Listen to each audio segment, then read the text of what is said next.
आज की रेसिपी बनाने में मैंने मैदे का भी यूज़ किया है, सूजी का, चावल के आटे का और गेहूं का भी। तो आइए शुरू करते हैं। सबसे पहले मैंने घूघरा बनाया, उसकी रेसिपी शेयर करती हूँ। तो 1 कप आटा लेना है, उसमें पीसी हुई शक्कर 1 टेबलस्पून जितनी और पिंच नमक, चाहिए तो स्किप कर ले। इसमें डालेंगे हम 3 टेबलस्पून घी मोयन के लिए। हाँ, मोयन के में घी का ही यूज़ करें, अच्छा लगता है। फिर इसे अच्छे से मिक्स कर लेंगे और पानी डाल के मीडियम से सॉफ्ट जैसा हमें डो लगाना है और फिर इस डो को हमें रेस्ट देना है। मैं डो गूंदने के बाद डो को कैसरोल होता है उसमें ही रखती हूँ, इससे जो मैदा है वो अच्छे से गल जाएगा। अब हम स्टफिंग की तैयारी करते हैं। तो इसके लिए मैंने कढ़ाई में ले लिया है आधा कप घी और इसमें हम डालेंगे 1 कप सूजी। इसे हमें एकदम लो फ्लेम पे भूनना है, गुलाबी कलर आए तब तक। यहाँ आपको गैस की फ्लेम बिल्कुल भी तेज नहीं करनी है, एकदम लो फ्लेम पे ही ये काम करना है। फिर इसमें डालने के लिए मैं साइड में जो ड्राई फ्रूट है उसको बारीक चॉप कर रही हूँ। आप चाहे तो चाकू से भी कर सकते हैं, नाइफ से, या फिर आप ऐसा चिली कटर हो तो उसमें भी एकदम बारीक आपको उसको कट कर लेना है। अब ये गैस की फ्लेम मैंने बंद की है। तो ये जो सूजी और घी गरम है, इसमें ही हमारा कोकोनट, ये डेसिकेटेड कोकोनट जो सूखा नारियल होता है वो डाला है और फिर इसमें ड्राई फ्रूट डाले हैं। अभी हमने गैस की फ्लेम बंद की है। तो कढ़ाई और जो सूजी का मिक्सचर है वो गरम है, तो वो दोनों भी अच्छे से भून जाएंगे। इसमें हम 3 से 4 टेबलस्पून जितनी खसखस डालेंगे, पॉपी सीड, और फिर इसमें डालेंगे इलायची पाउडर 1 टीस्पून। अच्छे से मिक्स करने के बाद अब ये मिक्सचर जब ठंडा हो जाए तब हम इसमें डालेंगे आधा कप पीसी हुई चीनी, 3/4 कप जितना शक्कर का बूरा और आधा कप ही हम इसमें डालेंगे मिल्क पाउडर। ये टोटली ऑप्शनल है, मिल्क पाउडर, और शक्कर का बूरा भी ऑप्शनल है। आप चाहे तो पूरा पीसी हुई शक्कर का यूज़ कर सकते हैं या फिर पूरा ही शक्कर का बूरा। अब इसे अच्छे से मिक्स करके साइड में रख लेंगे। अब यहाँ कुकर में मैं ले रही हूँ 1/4 कप मूंग की दाल और इसे अच्छे से धो के 1 कप पानी डाल के हमें 3 से 4 विसल आए तब तक अच्छे से कुक करना है। यहाँ मैंने कढ़ाई में लिया 1 कप पानी, उसमें मैं डालूंगी 1 टीस्पून जीरा, तिल और अजवाइन और नमक टेस्ट स्वाद अनुसार, और फिर इसमें डालेंगे 1 टीस्पून जितना घी, और जो हमने मूंग दाल बॉईल करके रखी थी उसे भी हम इसी में डाल देंगे।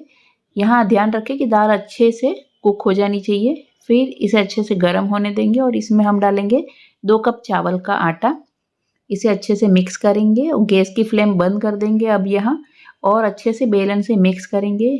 ये अच्छे से मिक्स हो जाए फिर हमें इसको ढक्कन लगा के 5 से 10 मिनट तक रख देना है। यहाँ अगर आपका चावल का आटा अच्छे से पानी से कवर ना हो तो भी चलेगा, आपको सिर्फ थोड़ा रफली मिक्स करके रख देना है ढक्कन लगा के। और जब ये ठंडा हो जाए तब इसे हम लेंगे परात में और अच्छे से मसलेंगे। आपको अगर यहाँ गर्म लगे तो आप कोई ग्लास या कटोरी से भी आप इसे मिक्स कर सकते हैं। यहाँ मैंने ग्लास के ऊपर थोड़ा तेल लगा दिया और फिर इसे अच्छे से मिक्स कर रही हूँ। इससे आपको गर्म नहीं लगेगा और डो लगाने में ईजी आसानी रहेगी।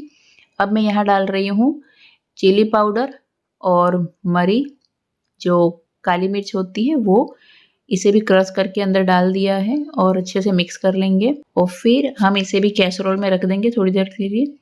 अब ये कुकर में मैं सिर्फ पानी डाल रही हूँ और उसका थोड़ी हाइट बढ़ाने के लिए स्टैंड या कुछ भी आप रख ले। अब यहाँ मैं ले रही हूँ 2 कप गेहूं का आटा, जिससे आप रोटी बनाते हो वही है। इसे अच्छे से छानने के बाद हमें इसे कपड़े में बांधना है। तो आप यहाँ कोई भी रुमाल या जो भी आपके पास मसलिन क्लॉथ या कपड़ा हो तो उसमें ले ले। यहाँ मैंने थैली बना के रखी है क्योंकि मैं बनाती रहती हूँ, तो उसमें ही मैं पोटली बना के इसे स्टीम करने वाली हूँ। आप चाहे तो पोटली बना के ऐसे सिल के भी रख सकते हो या फिर रुमाल में किसी में भी ऐसे गांठ मारे और फिर इसको एक बर्तन में रख लें, इससे पानी इसमें नहीं लगेगा।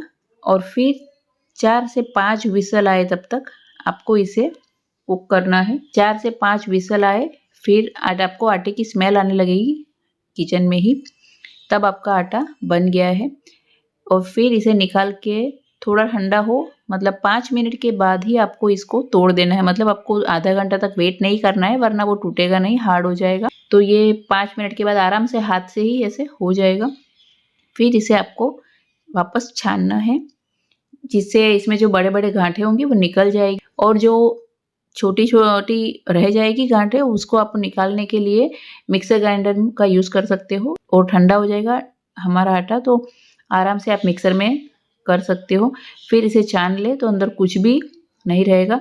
अब इसमें अजवाइन, तिल, हरी मिर्च की पेस्ट, हल्दी, लाल मिर्च पाउडर, इसमें भी आप चाहे तो मरी का पाउडर मतलब काली मिर्च जो है वो भी उसको कूट के भी डाल सकते हो।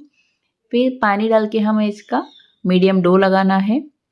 यहाँ आपको ध्यान रखना है कि आटा है ना, जब डो लगाओ तब ज़्यादा सख्त नहीं रखना है और ज़्यादा नरम भी नहीं रखना है, मीडियम रखें। यहाँ पे एक बात का ध्यान रखें कि जब भी आप आटे की चकरी बनाए तो आपकी चकरी अगर तेल में डालते ही बिखर रही हो या अच्छी नहीं ज़्यादा ही सॉफ्ट बन रही हो तो इसमें नॉर्मल वाला आटा मिक्स करें और अगर ज़्यादा सख्त हो तो थोड़ा मोयन डालें। मैं नमक डालना भूल गई थी तो वापस डाल के उसको मिक्स कर रही थी और हमारा तीनों आटा रेडी है। एक गुगरे का जो पहले मैं वही बना रही हूँ और फिर दोनों चकरी का, चावल का और गेहूं के आटे की। अब हम छोटी छोटी लोइयाँ बना देंगे जो हम पूड़ी बनाते हैं ना वैसी, और इसे हमें बेलना है छोटे साइज की पूड़ी के शेप में। इसे बेलने के बाद मैंने यहाँ 1 टेबलस्पून का मेजरमेंट ले लिया है अंदर की स्टफिंग भरने के लिए। ये 4 से 5 इंच जैसी पूड़ियाँ बेलनी है और इसके किनारों में मैंने पानी लगा दिया है। ये फर्स्ट टाइम मैं ये संचे से ट्राई कर रही हूँ बनाने की, मुझे बिल्कुल भी कंफर्टेबल नहीं लगा बनाने में। और फिर इसमें 1 टेबलस्पून मैंने स्टफिंग डाली है सूजी की और इसको प्रेस कर दिया है। फिर अपने हाथों से ही इसे शेप दे रही हूँ मैं घुघरे का। बहुत ही आसानी से आप ऐसे अंदर की साइड फोल्ड करिए और चिपटी देते जाइए, बहुत ही इजीली बन जाता है। और हाँ, एक बात खास ध्यान रखें कि आप इसे सूखने ना दें, नहीं तो फिर ये तेल में जाते ही टूट जाते हैं। इसको कवर करके ही रखें, 1 से 2 बैच बना दे और फिर फ्राई करें। ये मैं दूसरा एक बना के दिखा रही हूँ। मैंने 1 टेबलस्पून स्टफिंग ली सूजी की, अंदर डाली और इसके ऊपर ये कवर किया और ये हमारे घुघरा बन के रेडी है। इसे चिपटी देना बहुत ही आसान है। ऐसे अंदर की साइड फोल्ड कीजिए और एक पिंच प्रेस कीजिए, फोल्ड कीजिए और प्रेस कीजिए और एक्स्ट्रा डो अगर निकले साइड में तो उसे निकाल दीजिए। ये किनारों पे पानी लगाया, एक स्टफिंग टेबलस्पून जितनी भरी और मैं यहाँ पे आपको दूसरा शेप बनाना दिखा रही हूँ। इसे प्रेस कीजिए।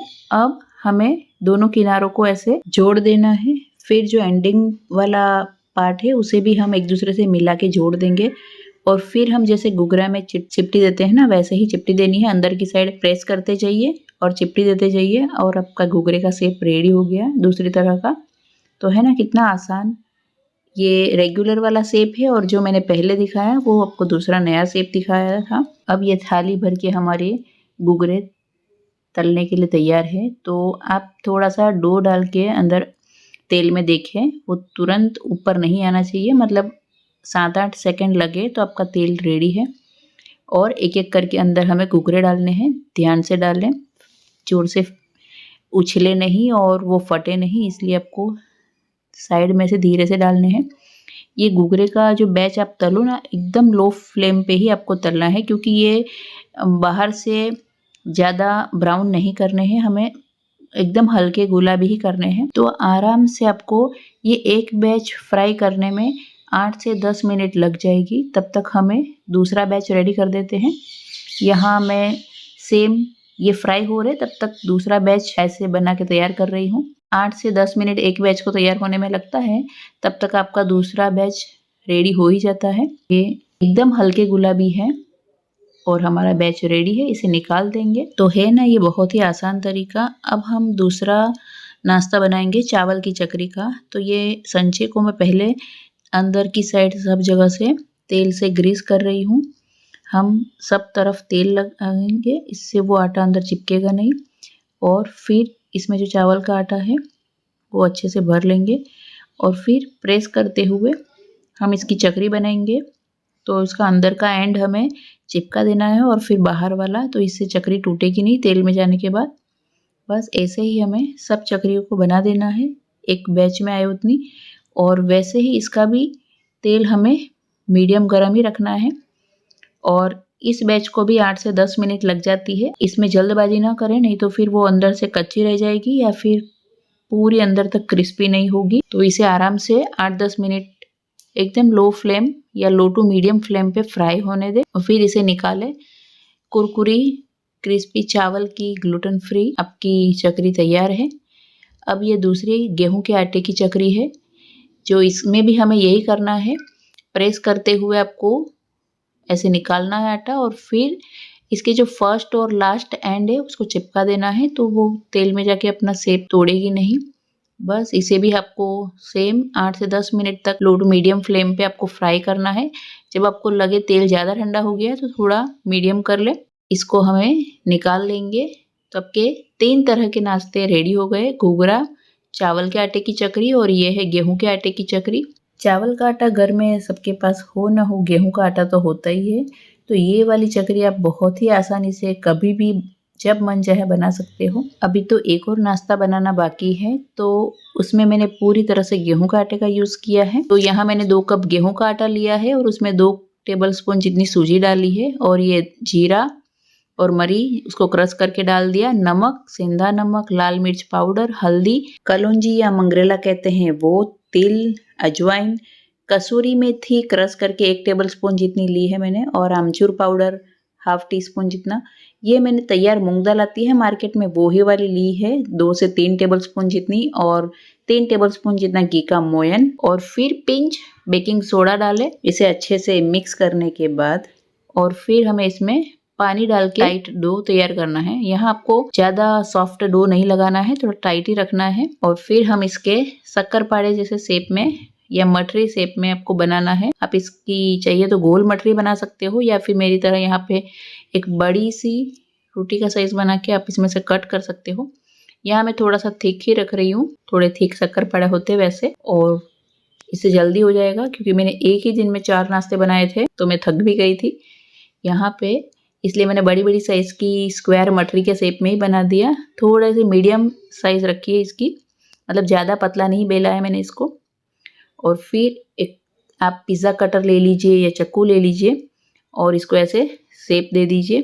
बहुत ही आसान है और ये बच्चों को बहुत पसंद आती है। आप एक बार इसे ट्राई ज़रूर करना। और हाँ, फोक से सबको पहले खड्डे पाड़ देना क्योंकि ये फूल जाएगी तेल में जाके, तो फोक से काने करें और फिर इसको तेल में तले। सेम इसे भी 8 से 10 मिनट तक आपको फ्राई करना है। ये क्योंकि गेहूं के आटे की है तो इसका रंग थोड़ा तेजी होगा, मतलब ये थोड़ी ब्राउन ज़्यादा होगी, क्योंकि मैदे की मठरी होती है तो वो थोड़ी लाइट ब्राउन होती है और जो गेहूं की मठरी होती है वो तो डार्क ही होगी कलर में। बस इसे 8-10 मिनट हो तब तक 2-3 बार पलटाए और फ्राई करके निकाल दे। तो कैसी लगी आपको आज की 4 नाश्ते की रेसिपी? अच्छी लगी हो तो अपने फ्रेंड्स फैमिली के साथ शेयर करना ना भूलें और कमेंट जरूर से करें। मेरी चैनल को सब्सक्राइब करना ना भूलें। मिलते हैं नई रेसिपी के साथ।